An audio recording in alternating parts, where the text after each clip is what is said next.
Was it Andy Warhol that said everybody's going to have a podcast for 10,000 hours? Well, now I have one. Says what he wants, but he's so contradicted. When it comes to boxers, the briefs, he's a little bit conflicted. Walks the streets of that and night, he's totally unrestricted. He's a man of conviction, but he's never been convicted. Hello everyone and welcome to Man of Conviction. My name is Matthew Gossin and I will be your host. I'm launching this on my birthday. Today I am 51 years old. Thank you. Thank you for your kind wishes. Send your kind wishes to manofconvictionpodcast@gmail.com or manofconvictionpod on Instagram. Check out the website manofconvictionpodcast.com. I really want to thank Daria Benedict for the amazing music. She's going to be a guest in the very near future.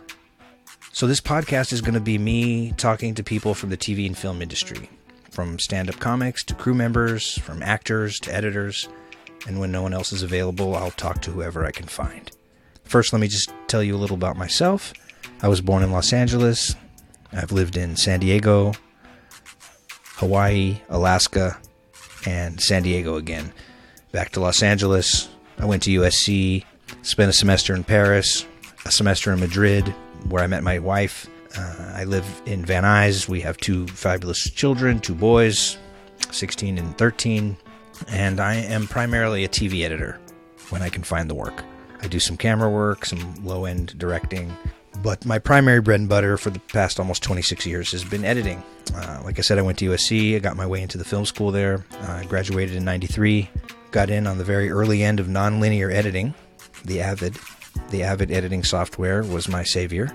I learned early and was able to get work because of that. Spent many, many years freelance editing. I cut a lot of award shows, game shows. I worked on the first season of Big Brother. I cut 5 episodes of The Osbournes. I was fortunate enough to know a couple of the writers on The Tonight Show and managed to weasel my way into almost a decade-long run on The Tonight Show, which was crazy, unheard of for a freelance editor, I know. I stopped working there when Jay stopped working there in 2014. And since then, I've been editing less and less, been shooting stuff for friends, sometimes for money, sometimes not. But, the workload has definitely slowed down. Yeah, there is work, but it's just less quality for less money. And that's just the way it goes. Thank goodness I have a 89 Volkswagen camper van. That's my backup plan. So why am I doing this?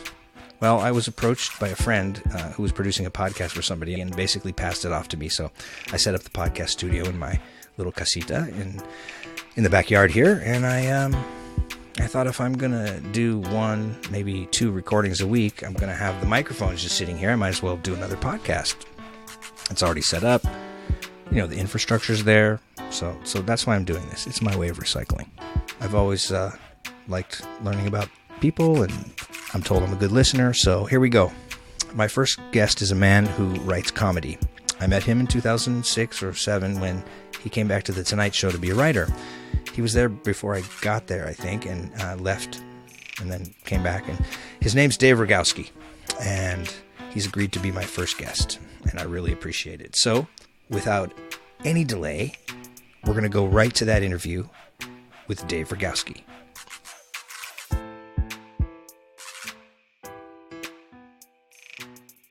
All right, so I'm here with Dave Rygalski. Hi. So I'm thanks Dave Rygalski. I appreciate you doing this, dude. My pleasure. Tuesday nights are very routine, so this gives me something else. Awesome. So, where did we meet? We met on The Tonight Show. It was my second stint. I came back in December of 2005. Okay. Took a while to convince Jay to bring me back. I did 2 pieces with Brian Herzlinger as sort of tests. Right. And Jay remembered me having a temper, and he was reluctant to bring me back because he didn't want to deal with that. And Joe Medeiros convinced him that A, I could add to the show, and B, it's a 13-week contract. I can be fired. Wow, I would have never thought of you having a temper. I guess I've never seen that side of you. You know, there was a story that happened. I was in the Cannes Film Festival with Ali Wentworth, and Jay didn't like the piece that we satellited back, and his mic was on in rehearsal, and I could hear him say, "I don't think this piece is very good," essentially. Wow. And everybody heard it in 3 o'clock in the morning in France, waiting to do a rehearsal. And I was sort of stunned, and I just said, "Hey, Jay, it's Rygalski. I disagree. I think the piece is really good, and I gotta." Your mic was open, and Ali heard everything you just said, and he remembered that essentially. And I would fight for stuff, and he just likes a easier atmosphere, I think. And I got back, and the very first day I started on staff again, I came up with the Pumpcast pitch, and got a bunch of other stuff going within the first week. And in that first week, I went and dropped off some jokes, and Jay actually said, "Hey, Dave, I'm glad you're back." Oh, that's great. Yeah. Well, good. So, and I'm probably more mature as well. Right on. Pick my spots. Sure. Yeah. Let's go back to how you got into the business in the beginning. Like, what was your first taste of comedy or TV? I went to school for video production at Ohio University. So it was, some video production classes, and I was walking down the hallway in between classes, and I heard somebody talking about an internship that they just completed at Letterman at the 12:30 show. And like my ears and eyes went, "What? I want to do that." So it's really easy. You just call information and ask for the number for NBC, and you call NBC and you go, "Can I have the Late Night with Dave Letterman show?" And the receptionist, "Hey, you guys taking interns?" And went for an interview. Didn't hear back. Called every week, and finally got it with the graphics coordinator, which was Ed Hall at the time. Okay. Who went on to be the Tonight Show announcer. Sure. First announcer. Did the internship for 3 months. It was just wild. Got to be in a lot of bits. Oh, cool. Yeah, which helped pay since it was a free internship, and you got some AFTRA. There was one bit in particular that I was so bad at. The Merchant Marine was supposed to appear, their Merchant Marine choir, and they canceled at the last minute, so they did a bit about the Merchant Marines just being drunk and not able to go. And I was one of the Merchant Marines, and I was supposed to be chugging a beer and yelling, "Give me another one!" And I just, my acting skills are not very good. And so I had to drink like 6 ginger ales to get it to the point where they're like, "All right, that's good enough. We're not going to get any better." Did I see something about an Amish character? Yeah. I did my research. You did. There's a guy, Don Giller, on, he's got a YouTube channel, and he's essentially an unauthorized archivist. Not anarchist, I was going to say. Maybe a little both. But he, back in the day, for whatever obsessive reason, was recording on VHS every episode of Late Night. He's got them all. And so he's digitally uploaded them to YouTube, and he's had some issues, but they're there for the most part. You have to have downloaded all those and have them. They're on his channel, so I don't need them. They're already. But like for a reel for yourself or something, like a fun, like, "Hey, look, here's a little." I should. You should, dude. You know how to get rip off of YouTube, right? Yeah. I've got a couple. Some of them are sketchy, where they put malware on your computer. Really? Best Downloader is the one I use. There's one called Clip Grab. Okay. Clip Grab. That it's in the UK. It's been good. It's very, very cool. Anyway. Don, I've never met him. I've only been chatting with him through Twitter, because he'll post a montage of things and at the people who are in them. So he reposted the Amish guy one, which was a parody of the Budweiser or Bud Light commercial. So first he posted it without, and then someone got him the actual commercial, and then he put the commercial in with it, so it made more sense about what they were parodying. Another one that he put a montage together that I didn't realize there were so many of them. There were about 15. They were called Father Biff, and it was a parody of some primetime drama, Father something else. And so Biff Henderson, the stagehand, played a priest who was tough but fair. And me and Ed Hall were always the young punks getting into trouble. And he just put them all together. It was just wild. Wow, I was in a lot of bits, amongst others. I'll put some links up on the Sure. webpage. Yeah, it's Giller if you look for him. Okay. Don Giller. Okay, great. The internship ended. Had to go back to school. Finished my degree. Moved to California for a year, and wasn't getting anywhere. Were you trying to get on a TV show? Or Yeah, were you trying to PA, anything? Just grip, production, whatever. Yeah, just anything. Yeah, did a couple of freelance like MTV, Pee Wee Herman's, the sequel. What was that called? Big Top. Yeah. So they had a big premiere party for that I worked on, but things weren't really going that great. So I decided to go back to New York and try and get into Letterman. So I let them know I was there. I was working at Tower Records on 66 and Broadway, and got a call. Hey, need a receptionist. Interested? Yeah, absolutely. And I was like making $300 a week as a receptionist. I was like, this is twice as much as I've ever made on any job in my life. You were so happy to be there. Yeah, in New York, with $300 a week in a studio apartment sharing with a guy. You had plenty of dough. Oh boy. Well, those bits really helped, getting in those bits. And so I was receptionist, I think a year and a half, maybe 2 years, and got hired as a writer's assistant for a year and a half, 2 years, one or the other. I can't remember. Mm-hmm. And then finally got staffed in May of 1989 on our last show in Chicago at the Chicago Theater. After that taping, Steve O'Donnell, the head writer, sat me down and just said, hey, we're going to bring you on the writing staff. Awesome. And it was just like a nice, momentous, empty Chicago theater sitting on the desk, and just, I'll savor this. Yeah. So, and then I immediately broke out in a rash for a week. I had to go to a dermatologist and get ultraviolet treatments on it because I just got you were so stressed excited. out. And no, it was just, oh my God, I got the job. How am I going to keep it? Wow, really? Your stress manifested in the skin condition. Yeah, it rosacea, something like that. Okay. Yeah, interesting. Never had it again, but I think I realized I think I'm out of ideas already. Well, how long did you last there? I stayed about a year and a half, and then Leno got the Tonight Show, and things just got dark, and it wasn't fun anymore with Letterman. And that's on me. It wasn't Dave's job to entertain me, Sure, or keep me in a good mood. He had his own major issues to deal with. Sure, he was bummed when that all went down. Yeah. I can imagine. And then I stayed in New York, wound up at MTV writing on-air promos, jumped over to comedy. It was either the Comedy Channel or Comedy Central. I don't know when they merged into Comedy Central.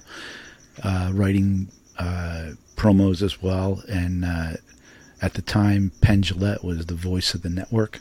Okay. So whatever the little teases were that said what's coming up in between shows, that was Penn's voice on it. And I wrote those and went in and recorded them and got them on carts and sent them out to the various, however it worked in cable. They're not all the affiliates or whatever. I can't remember. I think it was like time zones, so I had to send the load out to like Central or Mountain, Pacific. Okay.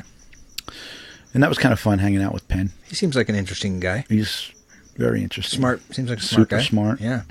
Let's see. That was then it was like I gotta get out to LA. There's no jobs here, and I don't want to be pigeonholed as a promo writer. And moved out in 92.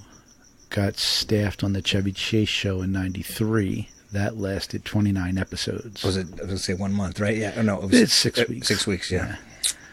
I was always a fan of Chevy Chase. He used to always crack me up. And then you heard some stories. Heard he was kind of be a jerk. Yeah. Yeah. Yeah. He's a dick. Is he? Oh, yeah. He's the elder statesman of comedy. He feels, and gatekeeper. The first meeting I had with him, he pontificated about The Simpsons not being funny. Wow. So that was a bad take. That's hilarious. And the other thing the executive producer, Steve Binder, was like in the interview as well, and he's like, for Chevy, I see classic rock legends like the Rolling Stones, and all right, there's what, 5 of those, so you're doing a show every week. You're going to go through those pretty quick. And they won't sing, they'll talk too, which could be good, but most of them don't want to talk. They just want to play their song, go home. Huh. Where did they do that? Hollywood Center? No, they took a theater that was a famous theater in the 50s. It was like a mob hangout. Huh. Yeah, all the guys and gals, dolls. They renamed it the Chevy Chase Theater soon after it was. I think Nickelodeon bought it and did some shows under the Nickelodeon banner. I can't remember what they named it after that. But they put a lot of money, and Fox bought the theater and put the Chevy Chase name on it, taking down like this historic neon sign. That's probably sitting in some Van Nuys warehouse. Where's that? There's a neon. There is. It's around here, actually. Yeah. And what happened after Chevy? Oh, Joe Toplin was co-head writer at Chevy, and when the show got canceled, Jay Leno brought him on to be co-head writer with Joe Medeiros. Okay. And an opening came up, and Joe liked me and said, let's talk to Dave. And interview with Joe, and said hi to Jay, and got the job the next, I guess, day or so. They called. And that first run, how long did that That last? was from 94 to 98. And in 98, I got offered the head writer job on the Magic Johnson show. Okay. And I think we had 10 weeks of pre-production, and I think they fired me 6 weeks in. Oh, boy. Because I was the problem with that show. Oh, no. They had to blame it on somebody, right? Yeah. Usually they say the set decorator goes first. Whatever reason. Wow. I worked on the Keenan Ivory Wayans show. And that was a good show. That was fun. That was a lot of crazy last minute. You had editing. Anthony and Andy. Yep. Did anybody else come over, editor wise or production? No. But Wanda Sykes was a writer. Ah. And I worked with her a few times, and she was Fun. cool. Yeah, she was. I like her. They put me in a few bits and stuff. That's always a treat. Yeah. Did they bring Living Color people over, or was that a Yes. separate entity? Were they on at the same time? No, he got the show because of In Living Color. So he brought like some key people over with him. Yeah. There was I've heard some stories that I can't repeat because they're not firsthand about Keenan. The hours weren't exceptional, from what I understand. There were some really late nights. Yeah, he'd like to stay late and work them late, and he'd come in late in the day too. Yeah. We apparently I would see sets all set up and stuff, and he'd show up and say, "Yeah, we're not going to do this bit," and there was a lot of money spent. There was a lot of money spent on that show. Yeah, that was the rare thing with Leno, that we didn't kill a lot of stuff, which may be better or worse. I don't know, but the shows themselves are such hungry beasts that it's disposable. You just got to move on. The fact that you have to make 3 times as much stuff that actually airs surprises people. But when you do it, it makes perfect sense, because you just can't use everything. Not everything makes it. It's not. Sometimes you try, and it's like it didn't quite get there. That's a no. The trick, because you want to push the boundaries and try new stuff, but there's no guarantee, and that's why it was. Get the headlines out. Yeah, that's kind of, was always a go-to, right? When like every 3 weeks or so, headlines were. There were times that he did it more than once a week. Wow. They were Monday headlines, and they changed it to Tuesday headlines, but then it went back to Monday. And I was the last person in charge of coordinating headlines for like the last 4 years. I think once when we went back to 11:30 after the 10 o'clock debacle, I got put in charge of it. And it was always the thing I dreaded, reading just on my own batch. But I have nightmares now. Still, I have stress nightmares where it's Monday, and in my dream I forgot to read headlines, and it's rehearsal, and I don't have any read or culled to test out on Dave Banks. And I told Jay that we had that dinner a month or two ago. Uh-huh. And he's like, I never have stress dreams, never. Never had a stress dream in my life. So how did the headlines work? All the writers would take a batch home Yeah. and then kind of bring their favorites in, and then you would go through and sort of Go decide. through them with Jay and pick hopefully 40, but probably maybe 1,000 a week got read between all the writers. And it's, what's the word? We used it earlier. It's drudgery, tedious. Yeah. Yeah, because you get the same ones, and it's fine print, and it hurts your eyes trying to read help wanted ads that are just like 6-point type. I bet. But it was a staple. It got the show. That was one less segment out of 5 a week that you needed, or 10, I guess. Out of 45 to 48 weeks a year or whatever it was. Yeah. What a great gig that was. It was almost 10 years for me. That Really? was such a run, man. I was so lucky. As a freelance editor, man, I felt like I hit the lottery. And were you actually staff No, they were the whole time you were freelance? Mhm. Were you DGA? Yeah, Okay. I got into the DGA Through through Okay. that job. Good. I have a pension now. It's beautiful. Yes. I know. It's crazy. I am 21 points shy of being fully vested. Ooh. I've got my 5-year thing, Yeah. but I'm trying to sell a show so I can Get just those 21. I could do it in a year, essentially, when they change the rules. I'm trying to. I have this show idea. I'm gonna. I'm into languages, right? I like Oh, yeah. language. So, I've always thought if you really tried hard, you could get proficient pretty quickly. But if you just really pushed it, anyway, I have a friend in Denmark who said, if you want to come, you can stay with me. So my goal is to study grammar and just vocabulary, and then go to Denmark, go to Copenhagen, stay there for 30 days, and make a travel show, but make it where at the same time you're seeing my progress in Danish, and at the end, it's how far did you get in a month? And Yeah. I think you'll be fairly conversational. Yeah. You have a knack for it, so good luck with that. That should be fun. Thank you. Even if nothing happens, it's a fun trip for a month. Yeah, and the wife has actually given me permission. She's like, "Go," because it's her friend. She's a Spanish woman who married a Danish guy, and they live in Copenhagen. I don't think Eleni saw my hat, She didn't. or she ignored it. She did. Yeah. Dave is wearing a Barcelona hat, and my wife is from Madrid, Spain, and I am also a Real Madrid fan, but I'm not rabid, or The only wouldn't tell reason you that I'm a fan is because I went there for my honeymoon, and the season happened to be starting, and the game was on TV, and the fireworks to start the game around the whole rim of this giant stadium was just like, wow, they really like soccer here. And it's like church. I got the first my hat. We were leaving at the airport. They had a FBC store at the airport. That's all they sold.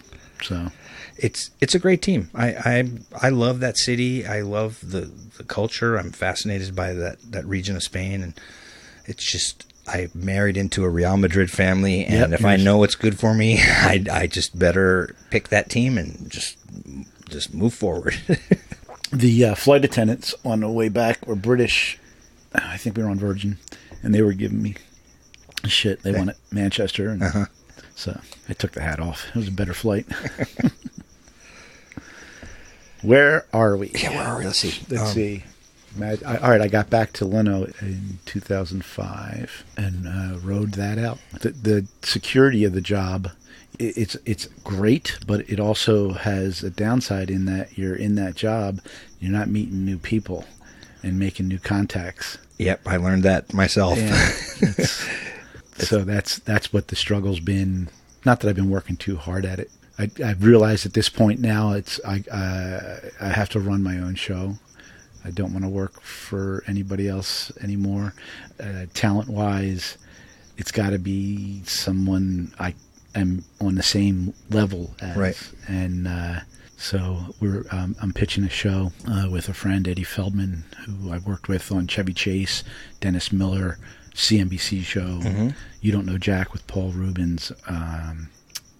There's one other one in there. You Don't Know Jack. Yeah, the Orlando Jones show. That was the other one. You wrote a lot of those questions for that that Not the questions. produced those DVDs or those? No. ABC did a 6-episode run around the year 2000 in the summer and fall.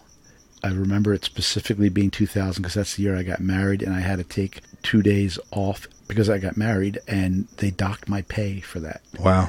Thanks for the good wishes. Wow. Carsey Warner, yeah. Delightful. And Paul Rubens was delightful too. And I can't remember. They actually had people write the questions as a separate part of the staff, and then they wanted to do more bits, and that's what Paul signed on for. He didn't want to do a straight game show. And that's where the heads butted, and because it turned into more about the actual contest, and he wanted to do funny bits, like behind-the-scenes stuff as well. And they're like, no, it's a game show, and he's... But he got sold a bill of goods on it. He was told there'd be more comedy, and then it got... The same thing happened on another pilot I did with Fred Willard as the host, called What the Blank, and it was essentially match games. Mm-hmm. And Fred was like, we're doing all behind-the-scenes stuff, right? Why are we keeping score? What's that about? So we did 2 pilots in a day and never got picked up. And Fred was not displeased with that. That's what they do. If you start with a game show, it's going to end up a game show. Yeah. You know, Larry Sanders is what everyone was hoping to do. A version of that for that genre. So you'd have to really not focus on the game so much. No, not at all. Yeah. You couldn't care. Yeah. What is it, a pyramid? Or what is it? Yeah, a board? Who cares? Yeah. The thing I didn't mention, working on Dennis Miller's CNBC show. Yeah. I went in, the show had already been on the air for like 6 months, and I got in because I wanted to start doing more tape pieces. The first bit I got on was a inter-office Olympics in year 2004 Olympics, and it killed in the audience. And during the commercial break, Dennis called me out to the audience and introduced me to the audience and said he did that bit, and I got like an ovation, and it was just so nice. Oh, great! It was wild. Nobody's ever been that complimentary. And then the next day we were off, and I was visiting Eddie Feldman at his office, and Dennis happened to call and wanted to talk to me on the phone, and he actually said, "Thank you for making my show better." Wow! So that's Dennis. You were good to me, so nice. I appreciate that. And Dennis, if you're listening, this is amazing. Gosh, what else can we talk about? I've been more interested in music, and as you know, you shot my Sam Phillips concert that was a thrill of a lifetime. And yeah, she's really just they're all so talented. I was so lucky to like just be around it. It was great, dude. It really was. They're such sweet people, all of them. And the crowning achievement of that after our driveway premiere was it got the Grammy Museum in downtown LA had a screening of it with a Q&A with me and Sam. Oh, that's awesome, dude. It was silly. Wow. I didn't tell you about that before. No, I don't know. I didn't want to make people feel like they had to come see it again. So well, I would have come. It was really fun. I was nervous. I'm not good at this sort of thing. But because of the talk show background, I hadn't met the questioner, the moderator, and but I was thinking, what's he going to ask me? And I had an old cassette of Sam's her debut album, The Indescribable Wow, and so I brought that with me, hoping he would ask, so how long have you been interested in Sam's music? Right, I pulled it out and I said, I've got proof. This is the cassette, and it was actually a promotional copy, and it says on it in fine print, "Must be surrendered upon demand," or something like that. So I just said, "Here, Sam, it's yours." It's back, and the tape's broke, so you might have to get that spliced. I've got it on CD now. So that's awesome. Yeah, that was a great concert. It's for sale on Sam's website it was at a discounted price. So not sure. Is that at samphillips.com? Samphillips.com.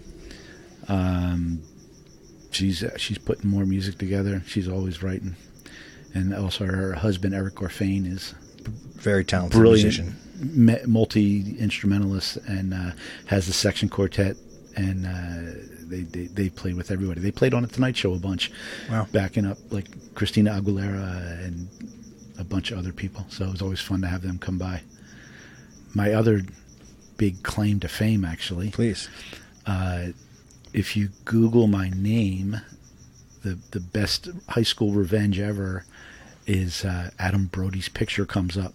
Adam Brody, the actor from the OC, and previously he played a little character named Dave Rygalski on the Gilmore Girls. And how did the character get that name, Dave?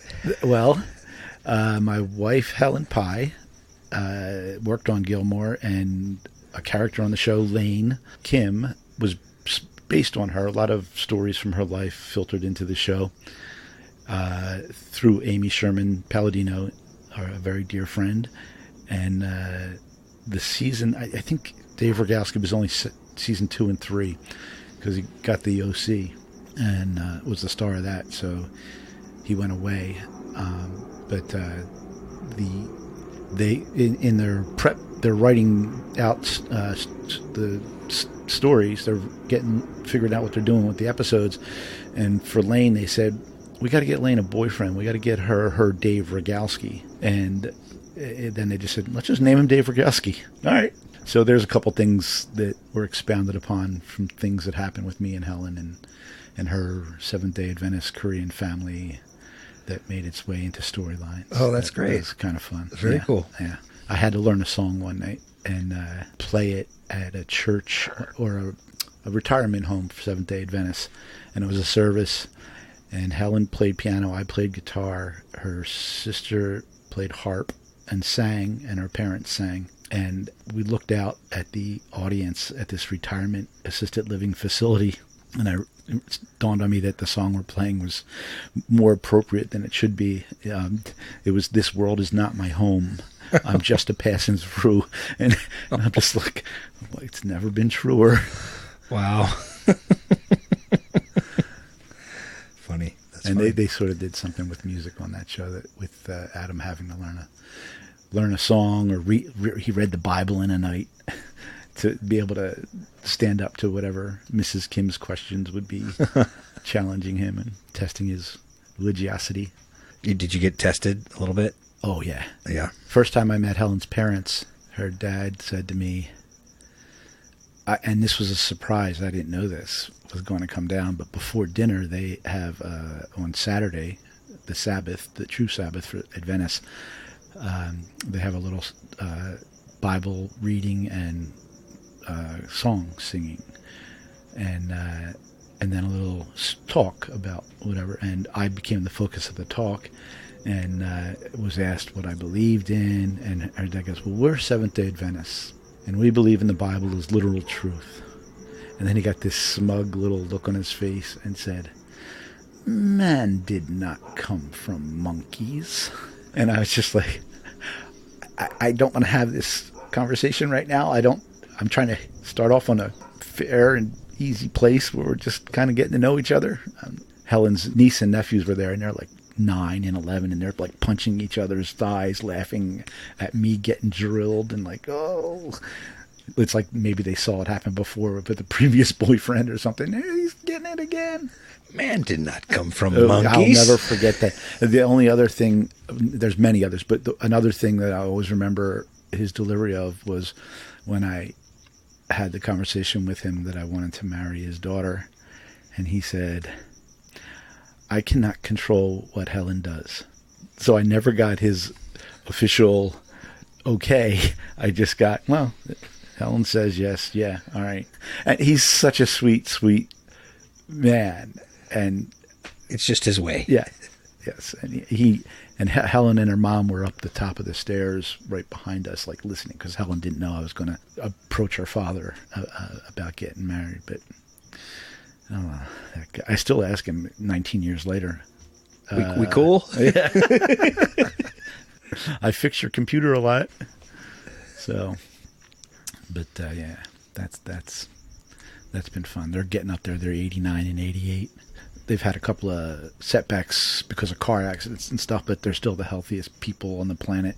Her dad still's got a 6-pack of abs. Wow. 2 Christmases ago, he asked for a set of weights and a bench, and they're set up in his family room. Wow. That's impressive. Well, here in Van Nuys, somewhere above the Burbank Airport flight path, I'm going to say thank you so much for for being my first guest. Well, thank you. I wish I had a bigger blowout story. I'll tell a quick Chevy Chase story. Yes. First show premiere, Ron Richards, the co-head writer, was in Chevy's assistant's office, in an outer office. Chevy has an inner office, and I'm standing there with him, and it's about a half hour before the show, and Ron's nervous type, and he's like, oh man, I wish I had a Valium or something. Chevy's assistant opens up the desk drawer, pulls out a bottle of pills, and pours out a bunch of Valium in her palm. And just as she did that, Chevy came out of his office to go get dressed and just picked one out of her palm, dropped it in, and went on to do the first show on a Valium. Wow. Don't know what the strength was or how many he could handle. But was it apparent? I don't think so, actually. It was a bad show. It didn't help or hurt. So it happened. I was there. That's firsthand information. I can cough that up. Awesome. Well, Dave, again, thank you so much. It was I'm honored, truly. Oh, that's fun. That was Dave Rygalski, writer, director, producer. You can follow Dave on Twitter at RygalskiD, RYGALSKID, and on Instagram at One Lucky Hammer. That's the number 1, Lucky Hammer. And definitely check out that CD on samphillips.com. On a future podcast, I'm going to have the former head writer for The Tonight Show, Joe Medeiros, who is going to share his story and talk about an amazing documentary he and his wife Justine produced about the Mona Lisa. And I'm sure he's going to talk to me about Django Reinhardt and Gypsy Jazz. I want to thank Daria Benedict for the opening and closing music. And please support this podcast through Patreon by going to manofconvictionpodcast.com and becoming a patron. Email me at manofconvictionpodcast@gmail.com. Follow me on Instagram, Man of Conviction Pod, or on Facebook, Man of Conviction Podcast. And if you're still listening, maybe leave me a nice review. Thank you.